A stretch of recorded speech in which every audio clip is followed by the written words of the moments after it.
할렐루야. 오전에 이어서 말씀 계속 들어가겠습니다. 말씀은 요한계시록 7장 1절로 4절이 되겠습니다. 계시록 7장 1절로 4절입니다. 이일 후에 내가 네 천사가 땅 네 모퉁이에 선 것을 보니 땅의 사방에 바람을 붙잡아 바람으로 하여금 땅에나 바다에나 각종 나무에 불지 못하게 하더라. 또 봄에 다른 천사가 살아계신 하나님의 인을 가지고 해 돋는 데로부터 올라와서 땅과 바다를 해롭게 할 권세를 얻은 네 천사를 향하여 큰 소리로 외쳐 가로되 우리가 우리 하나님의 종들의 이마에 인치기까지 땅이나 바다나 나무나 해하지 말라 하더라. 내가 입맞은 자의 수를 들으니 이스라엘 자손의 각 지파 중에서 입맞은 자들이 14만 4천이니. 아멘. 아멘. 그래서 하나님의 인에 대한 진리 10가지 중에서 마지막 10번째입니다. 하나님의 입맞은 종이 받는 축복입니다. 여기에서 종이 받는, 우리가 아무리 주의 일에 열심히 해도 떨어지는 콩고물이 좀 있어야 되겠죠. 콩고물이 뭔지 아십니까? 예. 그래 이제 주의 일이라서 뭐 대가를 바라는 것이 아니라 우리가 또 열심히 해도 뭔가 돌아오는 축복이 있다면 우리가 더 힘을 낼 수도 있는 동기부여가 되는 것이죠. 자, 그래서 하나님의 입맞은 종이 받는 축복을 주의 종이 이제 4가지로 간추려 주셨는데, 첫 번째는 환난에 피해받지 않는 축복입니다. 그래서 흑암에 피해받지 않도록 영광의 빛을 비추어 주시고, 황충이에게 피해받지 않도록 푸른 신앙, 하나님의 입맞은 종 되게 하시고, 우리나라 민족 전쟁이 있을 때 피해받지 않도록 산으로 도망하게 하시고, 또 경제 난제 피해받지 않도록 큰 물질을 주신다. 경제 기근에 피해받지 않도록 큰 물질을 주신다. 그게 이제 입맞은 종이 받는 축복에 대한 첫 번째였습니다. 자, 그럼 이제 두 번째는 주의 재림을 영접하는 복이다. 네, 주의 재림을 영접하는 축복입니다. 주의 재림을 영접한다는 이것은 인류 역사상 사람으로 태어나서 받을 수 있는 최고의 축복, 그것이 바로 주의 재림을 영접하게 하시는 그 축복인 줄 믿습니다. 성도로서 받을 최고의 축복도 되지만 인간으로 태어나서 받을 수 있는 최고의 축복이 주의 재림을 영접하는 축복입니다. 자, 그럼 주의 재림을 영접한다는 말씀은 요한계시록 11장 12절입니다.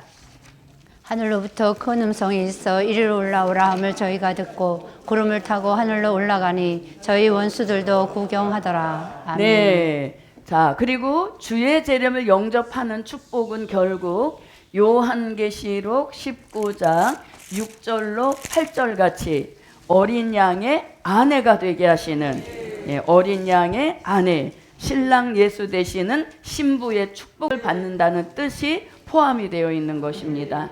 한번 읽어보겠습니다. 또 내가 들으니 허다한 무리의 음성도 같고 많은 물소리도 같고 큰 뇌성도 같아서 가로되 할렐루야, 주 우리 하나님 곧 전능하시니가 통치하시도다. 우리가 즐거워하고 크게 기뻐하여 그에게 영광을 돌리세. 어린 양이 혼인기하게 이르렀고 그 아내가 예비하였으니 그에게 허락하사 빛나고 깨끗한 세마포를 입게 하셨은즉 이 세마포는 성도들의 옳은 행실이로다 하더라. 네, 아멘. 어린 양의 혼인 기약이 이르렀고 그 아내가 예비하였으니, 그래서 그 어린 양의 아내가 되는 그 축복이 바로 주의 재림을 영접하는 축복인 것입니다. 우리가 이 세상에서는 제대로 된 신랑을 만나지 못해서 또 눈물을 흘리고 또 여러 가지 힘든 일도 있었지만, 이제 때가 되면 진짜 신랑다운 신랑 만나서 정말 예수님과 더불어 1000년 동안 살게 하시는 이런 일이 우리가 받을 축복이다. 그래서 어린 양의 아내가 된다는 그 뜻은 곧 재림을 영접하는 축복인 것입니다. 자, 주의 재림을 영접하려면 반드시 하나님의 인을 맞아야 합니다. 그래서 제목이 뭡니까? 하나님의 인 맞은 종이 받는 축복인 것이죠. 그래서 하나님의 인을 반드시 맞아야 되고, 하나님의 인을 맞은 이 종이 때가 되면 14만 4천의 술을 채워서 반드시 또 뭘 나가야 합니까? 다시요. 네, 다시 예언하는 종 아니면 절대 주의 재림을 영접할 수 없게 되는 겁니다. 그래서 주의 재림을 영접하려면 반드시 다시 예언을 하는 이 역사에 동참이 되어야 합니다. 자, 다시 예언이라는 말씀은 요한계시록 10장 11절에서 다시 예언이라고 합니다. 저가 내게 말하기를 네가 많은 백성과 나라와 방언과 임금에게 다시 예언하여야 하리라 하더라. 네, 아멘. 다시 예언하여야 하리라 하더라. 그래서 다시 예언은 어제 무엇이라는 걸 잘 말씀드렸죠. 뭐 이것저것 너무 길다 하면 딱 줄여서 주의 재림을 외치는 것, 이것을 다시 예언이라고 합니다. 또 다시 예언에 가장 잘 표현한 것은 마태복음 25장 1절로 13절, 그 중에서 5절로 6절에서 보라 신랑이로다 맞으러 나오라. 이제는 구속의 주를 전하는 그 사명을 뛰어넘어서 우리는 이제 예수님이 신랑으로 오신다는 것을 자꾸 외쳐야 되는 것입니다. 그것을 구체적으로 하면 다시 예언입니다. 자, 초림의 주가 오실 때도 어느 날 갑자기 오신 것이 아니라 세례 요한이 먼저 왔습니다. 세례 요한이 먼저 와서 예수님의 길을 평탄케 예비했습니다. 그래서 회개하라, 천국이 가까이 왔느니라. 그래서 초림의 주를 영접하는 역사에도 회개가 강조가 됐고, 또 다시 오시는 재림의 주 영접도 다시 예언은 결국 인류에게 주신 무슨 기간이다? 마지막 회개 기간인 것이죠. 그래서 세례 요한이 초림의 주기를 평탄케 예비했듯이 재림의 주가 오시는 역사에도 반드시 다시 예언이 있어야 되는 것입니다. 그래서 이 다시 예언에 대한 말씀은 더 확대 설명한 것이 요한계시록 11장 3절로 6절이 되겠습니다. 자, 한 번에 다 읽지 말고 한 절씩 한번 읽어보겠습니다. 3절입니다. 내가 나의 두 증인에게 권세를 주리니 저희가 굵은 베옷을 입고 1260일을 예언하리라. 네, 그래서 두 증인에게 권세 주신다 하여서 이것을 두 증인의 권세라고 합니다. 그리고 굵은 베옷을 입고 한다는 것은 회개를 강조하는 기간이라는 것입니다. 그리고 다시 예언하는 기간은 1260일 무한정 되는 것이 아니라 14만 4천이 똑같이 출발해서 똑같이 맞춰지는 기간이 1260일, 이걸 또 복음적인 용어로는 전삼년반 다시 예언이라고도 하는 것입니다. 자, 4절입니다. 이는 이 땅에 주 앞에 섰는 두 감람나무와 두 촛대니. 네, 아멘. 다시 예언하러 가는 종들에게 두 가지 큰 변화를 주시는데 그게 뭐냐면 두 감람나무입니다. 아멘. 두 감람나무라고 하는 것은 머리 위에 기름 부음 받은 종이죠. 그래서 기름 부음 받았다는 것은 머리가 완전히 개조 변화되어서 아주 분별이 뚜렷한 분별력이 살아있는 그런 종으로 만드셔서 다시 예언을 나가게 하신다는 겁니다. 그래서 분별력이 없이 헤매는 그런 종이 아니라는 것입니다. 자, 그 다음에 또 보면은 두 촛대니 이렇게 말씀합니다. 두 촛대라고 하는 것은 다시 예언하러 나가는 종이 되려면 반드시 심령의 근본적인 변화가 와서 심령의 성전을 이루어야 된다는 것이죠. 그것을 계시록 11장 1절에서는 심령의 성전과 제단과 경배하는 자를 이루어서 청량 받아 나온 이 종을 4절에서는 두 촛대라고 하는 겁니다.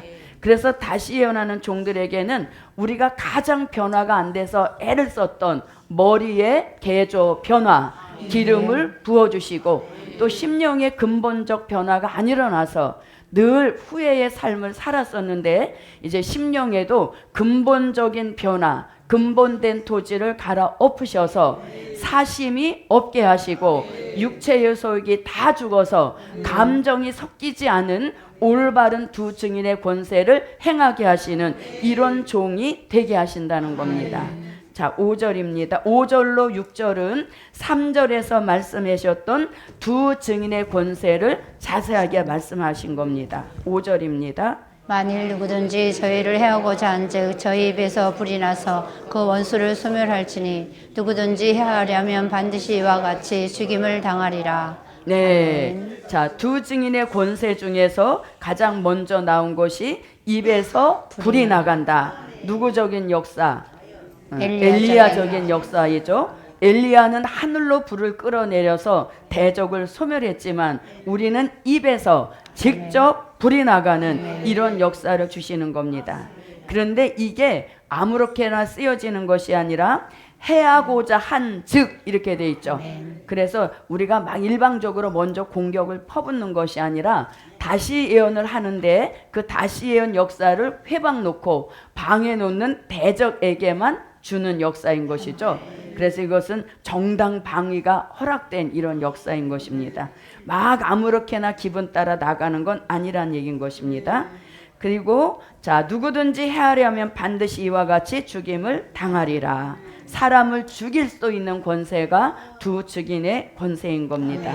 그래서 원수 대적은 소멸하여 죽일 수도 있고 또 택한 백성은 살려내게 하시는 이 권세가 두 증인의 권세인 것입니다. 6절입니다. 저희가 그 권세를 가지고 하늘을 닫아 그 예언을 하는 날 동안 비 오지 못하게 하고 또 권세를 가지고 물을 변하여 피 되게 하고 아무 때든지 원하는 대로 여러 가지 재앙으로 땅을 치리로다. 네. 아멘. 예언을 하는 날 동안만 허락되는 권세가 두 증인의 권세입니다. 자, 하늘을 닫아 비 오지 못하게 한다. 이 역시 엘리야적인 권세입니다. 물이 변하여 피 되게 한다. 모세적인 역사입니다. 아무 때든지 원하는 대로 여러 가지 재앙으로 땅을 치니 이 또한 모세적인 역사인 것입니다. 자, 이렇게 다양한 권세가 나갈 때 어떤 권세가 가장 구미가 당기십니까? 어떤 권세가 가장 흥미로울 것 같습니까? 아무 때든지 원하는 대로 여러 가지 재앙으로 불이 나간다. 그게 가장 신비롭지 않습니까?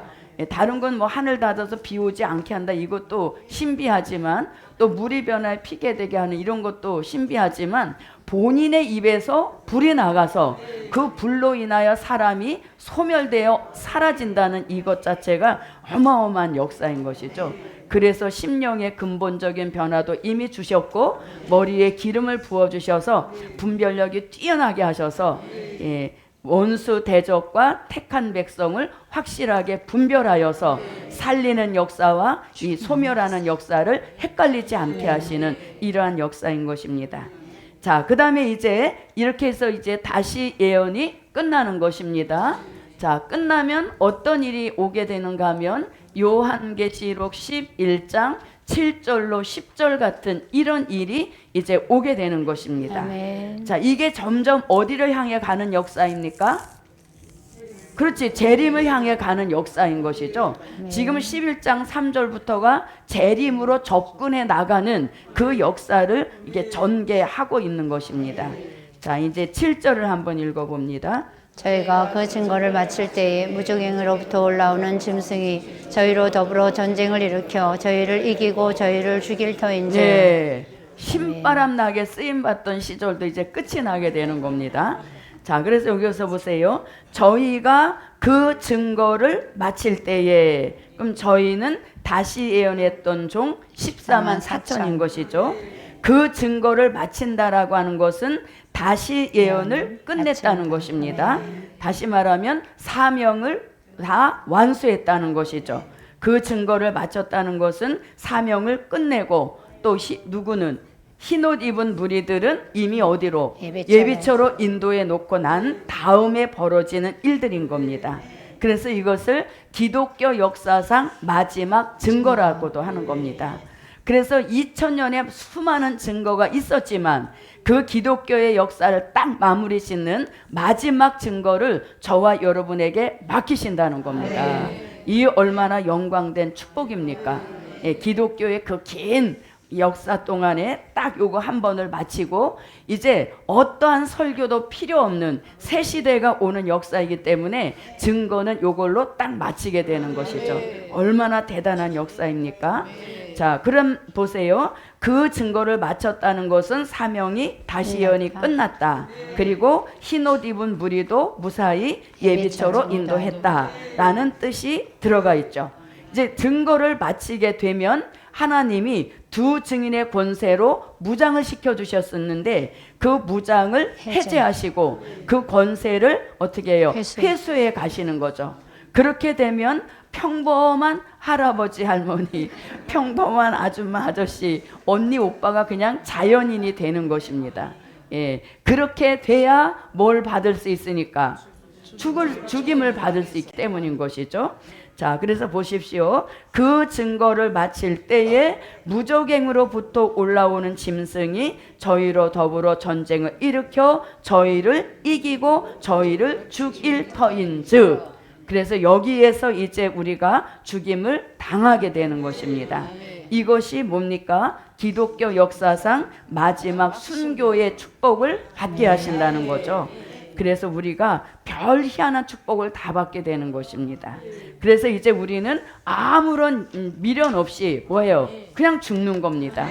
이때 안 죽으려고 막 피해 다니면 안 됩니다. 예, 어서 나를 죽여다오. 나는 죽을 준비가 돼 있다. 예, 이렇게 이제 죽음을 기뻐하는 겁니다. 그 전까지는 어떻게 하라고?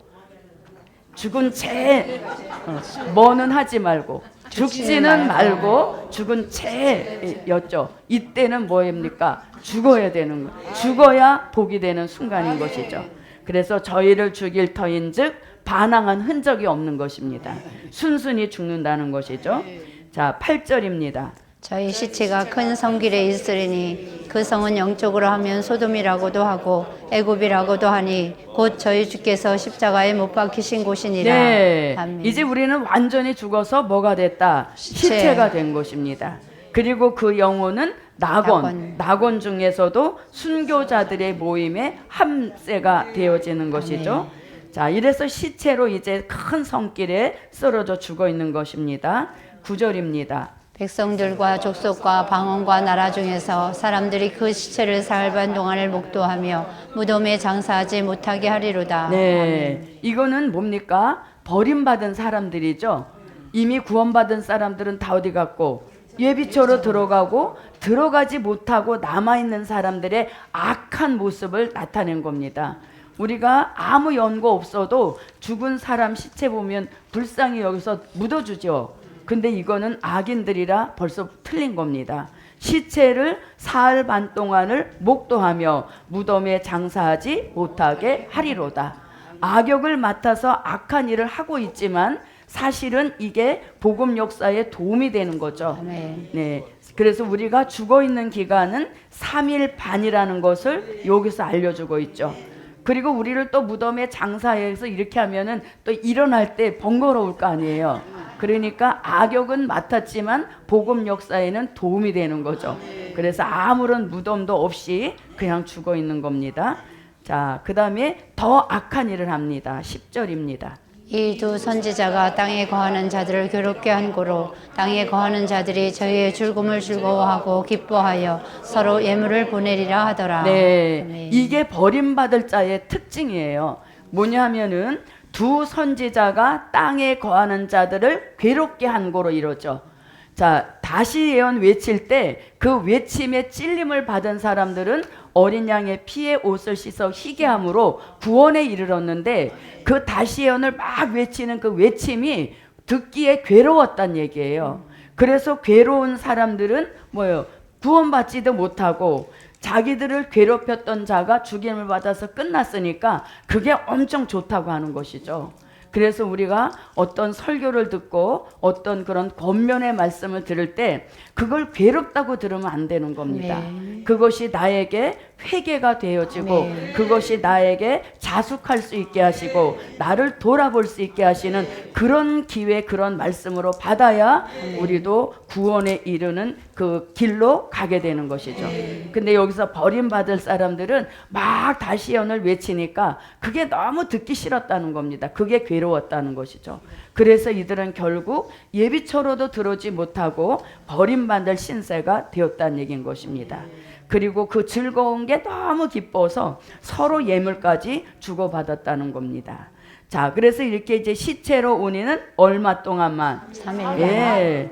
이렇게 3일 반 동안만 죽는다면 얼마든지 죽을 수 있죠. 예. 오래 자는 사람은 3일 동안도 그냥 내쳐 자는데 우리는 낙원에 가서 또 누구를 만나고 순교자들 만나고 이런 다양한 역사를 주시기 때문에 3일 반은 시간도 아닌 겁니다. 그래서 우리가 3년 반 동안 외쳤기 때문에 죽어있는 기간도 3일 반입니다. 예수님은 3년의 공생에 3일 만에 부활하신 이런 역사인 것이죠. 자, 이제 10절에서 죽음의 시절은 끝나가게 하시고 11절에 역사적인 순간이 이제 우리에게 돌아오는 것입니다. 자, 11절을 읽어봅니다. 3일 반 후에 하나님께로부터 생기가 저희 속에 들어가매 저희가 발로 일어서니 구경하는 자들이 크게 두려워하더라. 아멘. 자, 드디어 뭐가 나왔습니까? 생기. 예, 어디로부터? 하나님께로부터 생기가 저희 시체 속에 들어가매 저희 시체가 발로 일어서니 이렇게 됐어요. 예, 그래서 오늘은 생기 받는 역사가 말씀으로도 저와 여러분에게 주시는 겁니다. 그래서 여기서 하나님께로부터 생기라는 생기의 출처가 굉장히 중요한 겁니다. 왜냐하면 요한계시록 13장 14절로 15절에 가면 거짓 선지자도 뭘 바래요? 생기를 우상에게 넣어주죠. 그래서 그거는 생기 출처가 하나님께로부터가 아닌 거예요. 그래서 글씨 자체는 똑같지만 입맞은 종 시체 속에 넣어주시는 생기는 하나님께로부터 생기가 저희 속에 들어가매 저희가 발로 일어서니 이렇게 됩니다. 자, 그래서 이제 요한계시록 11장 11절에서 생기 받아 뭐가 살아나? 시체라도 살리는 생기예요. 아멘. 우리는 그래도 뭐는 안 됐어. 죽은 채만 하고 있지 죽지는 않았잖아요. 그런데 생기가 들어오면 얼마나 역사 있는 종이 되겠습니까? 자, 생기야 들어와라. 생기야 들어와라. 네, 그래서 우리가 시들시들해질 때 자기 스스로가 말씀을 인용할 수 있는 것이죠. 그래서 시들시들해질 때 뭐라고? 생기야 나에게 들어와서 나를 살려라. 네. 이 믿음은 활용하는 겁니다. 네. 믿음이 공식이 아니에요. 나에게 얼마든지 활용해서 그 말씀의 축복을 내가 응용해 가면서 사는 것이죠. 그래서 이제 생기받아 뭐 합니까? 살아나는 겁니다. 자, 그러면 입맞은 종들이 살아나는 역사가 이미 이사야 선지자가 이사야 26장 19절에서 이제 부활의 비밀을 말씀합니다. 자, 한번 읽어보겠습니다. 주의 죽은 자들은 살아나고 우리의 시체들은 일어나리이다. 티끌에 거하는 자들아 너희는 깨어 노래하라. 주의 이슬은 빛난 이슬이니 땅이 죽은 자를 내어 놓으리로다. 네, 아멘. 이사야 선지자가 대선지자답게 부활의 세 가지 역사를 말씀했습니다. 상반절은 순교자들의 부활인 것입니다. 이제 주의 죽은 자들은 살아나고 이렇게 돼 있죠. 주의 죽은 자들은 살아나고 중반절 네, 우리의 시체. 자, 여기서도 우리라는 말씀을 썼고 시체라는 말씀을 썼죠. 네. 우리는 계시록 7장 2절로 3절에서 우리가 우리 하나님의 종들의 이마에 인친다. 그래서 14만 4천의 수를 채운 공동체 우리죠. 그들이 뭐가 됐다? 시체가 되었다는 겁니다. 그런데 그 시체 속에 뭐가 들어가서 생기. 네, 생기가 들어가서 자기 발로 일어섰다. 이사야 선지자의 예언하고 똑같죠. 그래서 이것은 입맞은 종들이 살아나는 부활의 역사입니다. 그래서 순교자와 입맞은 종들이 살아난다는 이 예언이 어떻게 되는가 하면 자, 요한계시록 20장 4절로 6절인데 5절로 6절에 보면 첫째 부활이라는 말씀이 나옵니다. 아멘. 4절에서는 첫째 부활에 살아날 대상을 4절에서 말해주죠.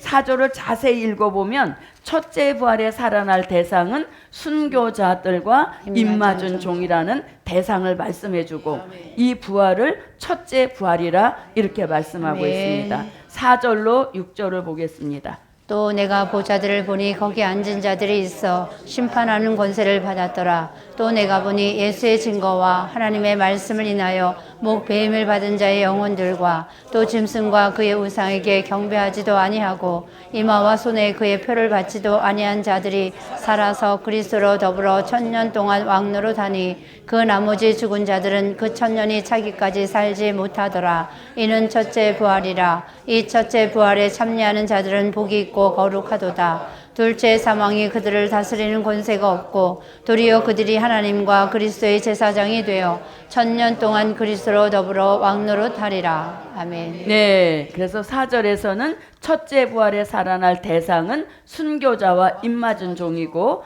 자, 그럼 이 첫째 부활에 대한 말씀을 히브리서 11장 35절에서 순교자가 살아나는 부활은 무슨 부활? 더 좋은 부활. 네, 순교자가 살아나는 부활은 더 좋은 부활이라고 말씀했고, 또 바울도 데살로니가전서 4장 16절에서 먼저 일어나고 그 먼저 일어난다는 것도 순교자가 첫째 부활, 더 좋은 부활로 살아날 것을 말씀한 것이죠.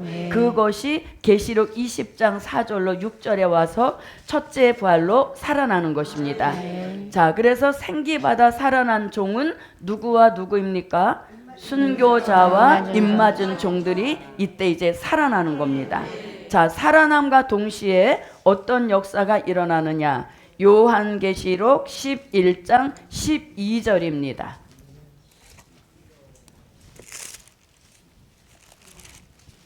하늘로부터 큰 음성이 있어 이리로 올라오라 함을 저희가 듣고 구름을 타고 하늘로 올라가니 저희 원수들도 구경하더라. 네, 아멘. 반드시 무슨 음성을 들어야 됩니까? 주의 음성. 네, 이리로 올라오라. 이 음성을 들은 자가 이제 살아나서 올라가게 되는 것이죠. 그래서 본문에서는 입맞은 종들만 올라가는 걸로 되어 있는데 말씀을 전반적으로 보게 되면 이때 누구도 같이 순교자도. 네, 순교자도 함께 첫째 부활로 살아나서 음성 듣고 올라가는 것이죠. 올라가니까 누가 와 계십니까? 예수님. 예, 예수님이 이제 우리를 아내로 신부로 영접해 주시는 그런 축복을 받게 되는 것이죠. 네. 그래서 저도 여러분도 이 축복, 이 역사에 반드시 동참합시다. 네, 그래서 이렇게 주의 재림을 영접하는 축복이다. 누구에게 주시는? 하나님의 입맞은 종에게 주시는 축복인 것입니다.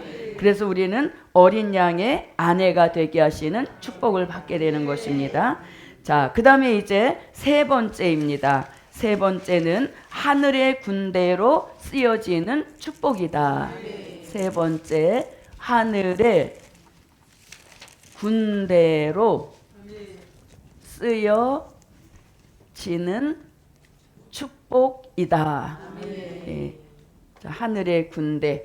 요한계시록 19장 14절로 15절에서 하늘의 군대란 말씀을 하고 있습니다. 하늘에 있는 군대들이 희고 깨끗한 세마포를 입고 백마를 타고 그를 따르더라. 그의 입에서 이한 검이 나오니 그것으로 만국을 치겠고 친히 저희를 철장으로 다스리며 또 친히 하나님 곧 전능하신 이의 맹렬한 진노의 포도주 틀을 밟겠고. 아멘. 네. 자, 이것이 이제 하늘의 군대로 쓰여지는 축복인데, 자, 우리가 이제 사명 감당하고 이리로 올라오라 하는 음성을 듣고 구름을 타고 올라가서 주의 재림을 영접했습니다. 아무리 예수님과 공중에 같이 있는 게 좋아도 예정된 기한이 딱 채워지게 되면 우리는 예수님 따라서 지상에 내려오게 됩니다. 아멘. 그것을 나팔로 치게 되면 일곱째 나팔이 되는 것입니다. 그래서 일곱째 나팔 불면 우리는 예수님 따라서 내려오는 것이죠. 자, 자, 그래서 하늘의 군대로 쓰여지려면 요한계시록 14장 1절 같이 예수님이 지상에 내려오실 때 그때 우리를 데리고 함께 내려오시는 것이죠. 자, 계시록 14장 1절입니다. 또 내가 보니 보라 어린 양이 시온산에 섰고 그와 함께 14만 4천이 섰는데 그 이마에 어린 양의 이름과 그 아버지의 이름을 쓴 것이 있도다. 아멘. 네, 본문에서는 14만 4천 하나님의 입맞은 종만 데리고 내려오신 걸로 되어 있는데 본문에 없다고 아주 없는 것은 아닙니다. 데살로니가 전서 4장 14절에 보면 공중에 누구도 있었으니까 순교자. 네, 순교자도 있었기 때문에 이제 같이 데리고 내려오시는 겁니다. 아멘. 자, 읽어봅니다. 우리가 예수에 죽었다가 다시 사심을 믿을진데 이와 같이 예수 안에서 자는 자들도 하나님이 저와 함께 데리고 오시리라. 네, 아멘. 하나님이 저와 함께 데리고 오시리라. 주 안에서 자는 자들, 죽은 자들도 데리고 오신다는 겁니다. 그래서 14장 1절에서는 입맞은 종들 데려오신다는 것이고, 그 다음에 데살로니가 전서 4장 14절에서는 순교자들을 함께 데리고 오신다는 말씀이 되겠습니다.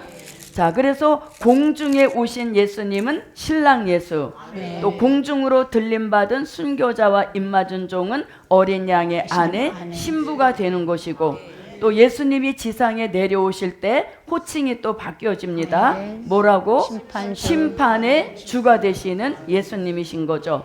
그리고 공중에 있던 순교자와 입맞은 종은 이때 내려오면서 누가 됩니까? 하늘의 군대가 되는 축복인 것입니다.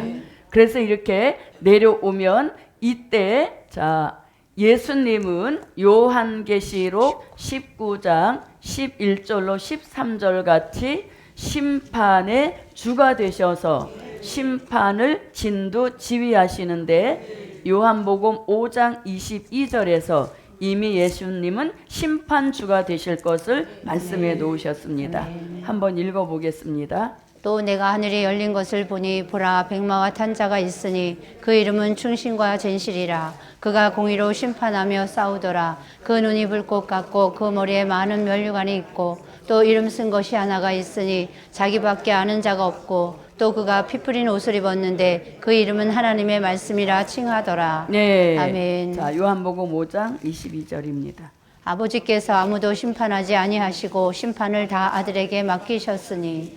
아멘. 네. 자, 이렇게 해서 이제 예수님은 심판의 주가 되시고 함께 지상에 데리고 오신 하늘의 군대가 있습니다.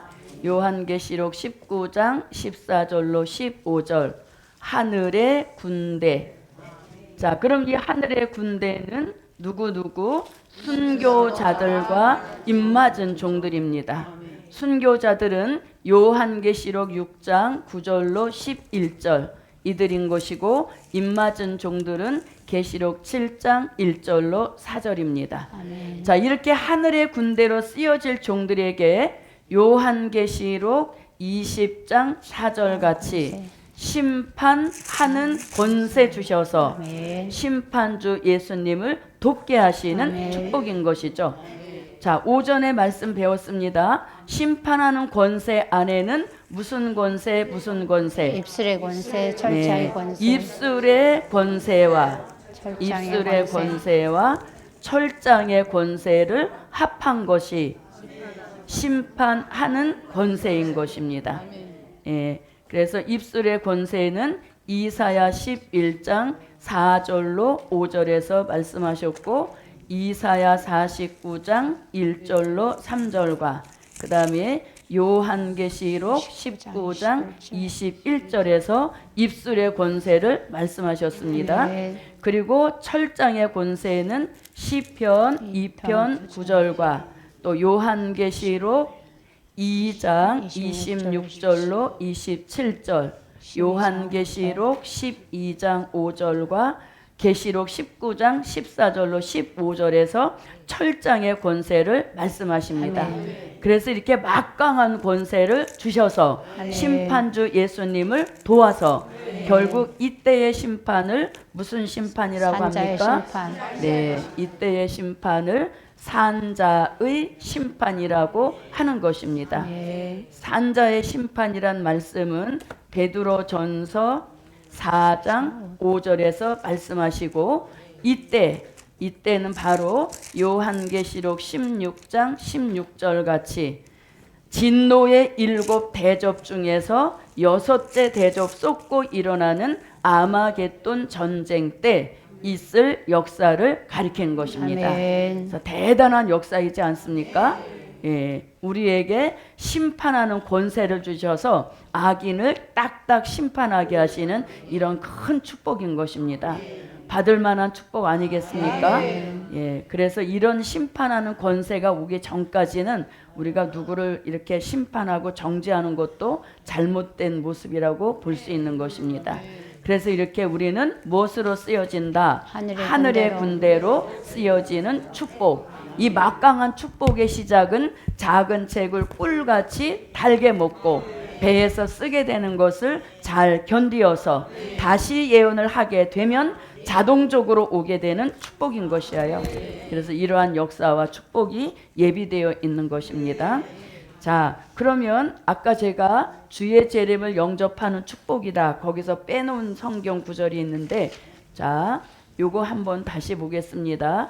데살로니가 전서 4장 16절과 17절 한번 보겠습니다. 데살로니가 전서 4장 16절. 요 2번 소지에 제가 빠뜨린 거 있어서 다시 추가로 말씀드립니다. 주께서 후령과 천사장의 소리와 하나님의 나팔로 친히 하늘로 쫓아 강림하시리니 그리스도 안에서 죽은 자들이 먼저 일어나고. 네. 자, 16절에서 그리스도 안에서 죽은 자들이 먼저 일어나고 이렇게 말했습니다.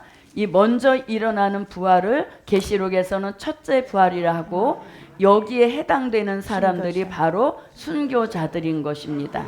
자, 그 다음에 17절입니다. 그 후에 우리 살아남은 자도 저희와 함께 구름 속으로 끌어올려 공중에서 주를 영접하게 하시리니 그리하여 우리가 항상 주와 함께 있으리라. 네. 자, 먼저 일어나고 그 후에 우리 살아남은 자도 저희와 함께 그랬죠. 아멘. 그러면 저희는 누구? 순교자. 먼저 일어난 순교자들과 함께 구름 속으로 끌어올려 공중에서 주를 영접하게 하신다.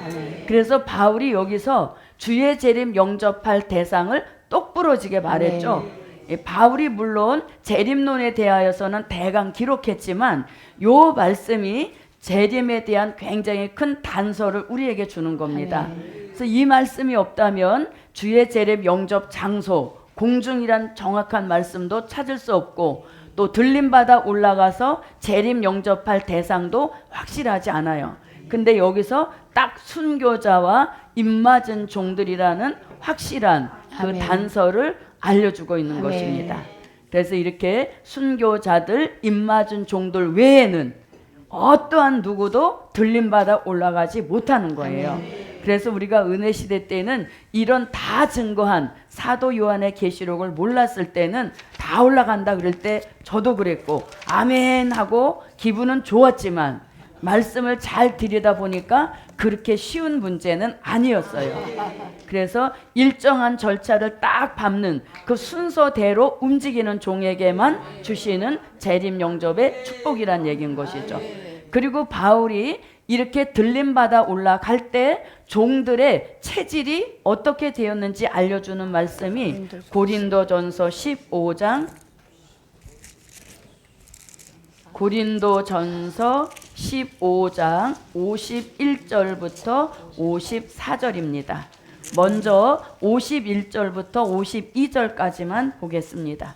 보라, 내가 너에게 비밀을 말하노니 우리가 다 잠잘 것이 아니요 마지막 나팔의 순식간에 후련히 다 변화하리니 나팔 소리가 나매 죽은 자들이 썩지 아니할 것으로 다시 살고 우리도 변화하리라. 아멘. 네, 자 마지막 나팔의 순식간에 다 후련히 변화하는데 죽은 자들은 썩지 아니할 것으로 다시 살고 이렇게 되어 있습니다.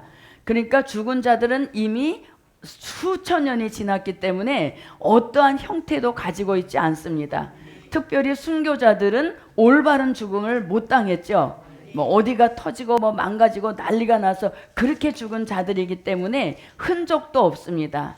그래서 51절부터 52절에서는 주의 재림이 있을 때, 마지막 나팔이 울려질 때, 그때 순교자들은 부활체로 살아나서 들림 받을 것을 알려준 것입니다.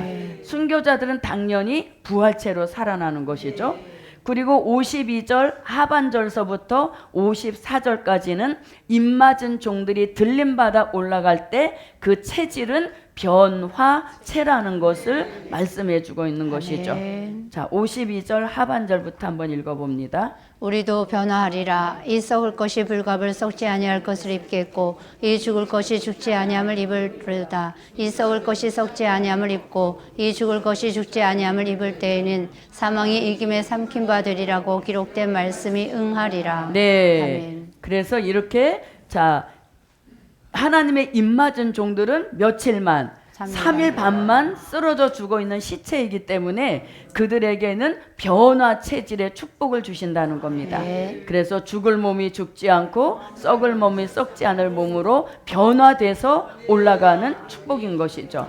그래서 바울은 재림에 대한 이런 말씀을 했는데 데살로니가 전서에서는 재림의 영접 장소는 공중이다. 그리고 재림의 영접 대상은 두 부류 외에는 아무도 올라가지 못한다는 겁니다. 그리고 체질의 변화에서도 순교자와 입맞은 종들의 체질의 변화를 이렇게 말씀해 준 것이죠. 네. 예, 그래서 이렇게 주의 재림에 대한 은혜 시대에 막연한 그런 동경에서 깨어나야 되는 겁니다. 그리고 실질적인 다 증거의 말씀에 빨리 들어와서 재림의 주를 영접하기 위한 그런 절차들이 본인에게 꼭 이루어져야 되겠습니다. 자, 그래서 이렇게 하늘의 군대로 쓰여지는 축복. 그 다음에 이제 네 번째입니다. 네 번째. 천년 동안 왕과 제사장이 되는 축복이다. 아멘이 받을 축복에 비해서 자, 우리가 언제 왕을 해보겠습니까? 예, 1000년 동안 왕과 제사장이 되는 축복이다. 자, 예수님은 이사야 32장 1절 그리고 요한계시록 1장 5절과 요한계시록 17장 14절과 그리고 요한계시록 19장 16절 같이 그리스도의 나라를 이루시고 본인 스스로가 통치자가 되시는 이런 역사 있음을 알려주는 것이죠. 그리고 주의 재림을 영접했던 순교자와 입맞은 종들, 그때로부터 계속 예수님과 함께 움직이는 겁니다. 공중에서도 예수님과 함께 있었고 또 지상에 내려와서 하늘의 군대로 쓰여질 때도 예수님 심판주 옆에서 도와드렸고 그 심판이 끝나고 천년왕국이 이루어지니까 이제 순교자들과 입맞은 종들은 무엇이 됩니까? 자, 요한계시록 1장 5절, 요한계시록 5장 9절로 10절 이 말씀이 결국 계시록 20장 4절로 6절을 이루게 되는 것이죠. 자, 그리고 요한계시록 20장 9절 같이 사랑하시는 성에 들어가서 1000년 동안 예수님을 잘 섬기게 하시는 이런 종의 축복인 것이에요. 그래서 우리가 예수 믿어서 영혼 구원의 복도 어마어마한 축복인 것입니다. 그것도 못 받아서 애쓰는 사람들이 있는데 그 구원도 무난히 받게 하시고 이제는 시대에 맞는 하나님의 입맞은 종의 축복을 주셔서 이런 어마어마한 축복이 예정이 되어 있는 것입니다. 그래서 받을 축복을 내다보시고 오늘의 작은 시련과 연단을 이겨내게 하시는 그 축복이 생기로 저와 여러분에게 함께 하실 줄 믿습니다. 자, 그러면 보십시오. 우리가 성경을 암만 읽어봐도 다시 예언이 14만 4천이 한다라는 구절 자체는 없어요. 예, 14만 4천이 다시 예언한다는 말씀은 없지만 이렇게 문맥을 흐르는 걸 보면은 다시 예언을 한다는, 입맞은 종이 한다는 그런 말씀을 찾아낼 수 있지만, 그것을 가장 잘 알 수 있는 게 이 도표를 통해서 하나님의 입맞은 종들이 다시 예언한다는 그거를 알려주는 것이 이 도표예요. 그래서 지금 하나님의 입맞은 종들이 주의 재림을 기준으로 해서 전 3년 반 동안 다시 예언을 외쳤습니다. 외치고 셀 수 없는 무리들을 예비처로 인도에 넣었죠. 예비처로 인도에 놓고 나면 사명이 끝남과 동시에 무장 해제가 되면서 무적행으로부터 올라온 짐승에게 죽임을 당해서 시체로 쓰러져 있다가 3일 반이 딱 차게 되면 생기받아서 이리로 올라오란 음성을 듣고 올라가는 겁니다. 자, 이렇게 올라갈 때 순교자도 같이 올라가지만 지금 입맞은 종에 대한 말씀을 하는 겁니다. 올라가서 예수님을 신랑 예수로 영접을 하고 이제 공중에 머물러 있는 기간이 3년 반인 겁니다. 자, 이렇게 이제 올라가서 올라갈 정도로 올라가고 예비처로 갈 사람들 가고 나면 여섯째 나팔이 불고, 여섯째 나팔 끝에 뭐가 있습니까? 자, 여섯째 나팔 불면 중동 전쟁이 일어나는데, 중동 전쟁 끝에 후 3년 반 수정 통치 시대를 이루게 되는 것입니다. 그래서 수정 통치 시대를 이루고 이제 심판의 역사가 있게 되는 것이죠. 자, 심판의 역사를 이루기 위하여서 계시록 14장 1절이 등장이 되죠. 그럼 계시록 14장 1절에서 뭐라고 말씀합니까? 보라, 어린 양이 시온산에 섰고 그와 함께 14만 4천이 섰는데, 이렇게 돼 있죠. 그러면 14만 4천이 지상에 예수님 따라 내려왔다는 것은 지상에 오기 전에 어디에 있었다는 것? 공중에. 그렇지, 공중에 있었다는 것이죠. 그래서 14만 4천이 지상에 내려오기 전에는 공중에 있었다는 겁니다. 그래서 공중에서 예수님을 영접하는 신부의 축복을 받고 있었던 것이죠. 그러면 이들이 공중에 올라오기 전에는 무슨 일을 했나요? 그렇죠. 이 다시 예언을 하다가 죽었기 때문에 올라간 역사인 것이죠. 올라가 있다가 심판기가 접어들면 내려오는 역사예요. 그래서 요거를 거꾸로 해서 이렇게 돌아가면 다시 예언은 지상에 내려왔던 14만 4천이 했다라고 하는 증거인 것이죠.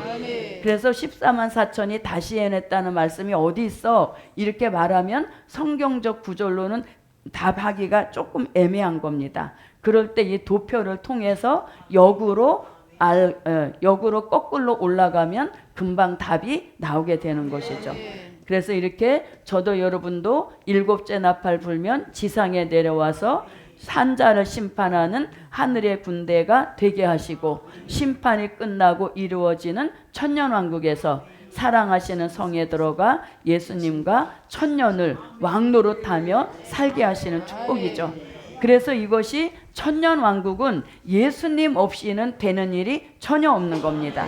그래서 그리스도로 더불어 이러한 말씀들이 나오게 되는 것입니다. 그래서 저와 여러분은 이제 이쯤에 있기 때문에 다시 예언하는 준비하기 위하여서 작은 책을 꿀같이 먹고 배에서 쓰게 되는 그런 연단을 겪으면서 우리는, 자, 쓰게 되는 기간이 뭐 받는 기간입니까? 검열 받는 기간인 겁니다. 달게 먹는 기간에서는 검열 받을 수가 없어요. 그래서 쓰게 되는 과정을 보내면서 우리는 하늘의 군대로 쓰여질 검열을 받게 되는 것이죠. 그래서 지금 저와 여러분이 검열 받는 기간인 것입니다.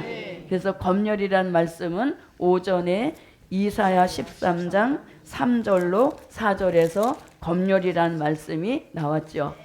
그래서 우리가 한 번 검열하실 때 한 번에 통과가 돼야지, 안 그러면 또 돌아오고 이렇게 된다는 것을 이제 우리가 말씀을 통해서 알 수 있는 것입니다. 그래서 우리는 어쨌거나 이 복음을 통해서 반드시 무엇을 맞아야 됩니까? 하나님의 인을 맞는 그 종의 축복을 받아야 아멘. 이런 다양한 역사에 참여하게 되는 것이죠. 그래서 받을 축복이 한두 가지가 아닌 겁니다. 가장 큰 축복은 다시 예언하여서 사람 살리고 또 올라가서 주의 재림도 영접하고 또 하늘의 군대로 한번 쓰여지기도 하고 그 다음에 우리가 뭐 또 해본다? 네, 왕노릇도 하게 하시는 겁니다. 그래서 주의 종이 늘 그러시죠. 왕이 될 사람이면 왕처럼 행동도 하십시오. 예, 그렇게 하시니까 저도 여러분도 왕이 되었다 생각하시고 예, 뭐 물 한 잔 마실 때, 밥 먹을 때, 대화할 때 왕처럼 합시다. 그랬더니 또 다 공주병 걸리고 이렇게 되는 건 아니겠죠.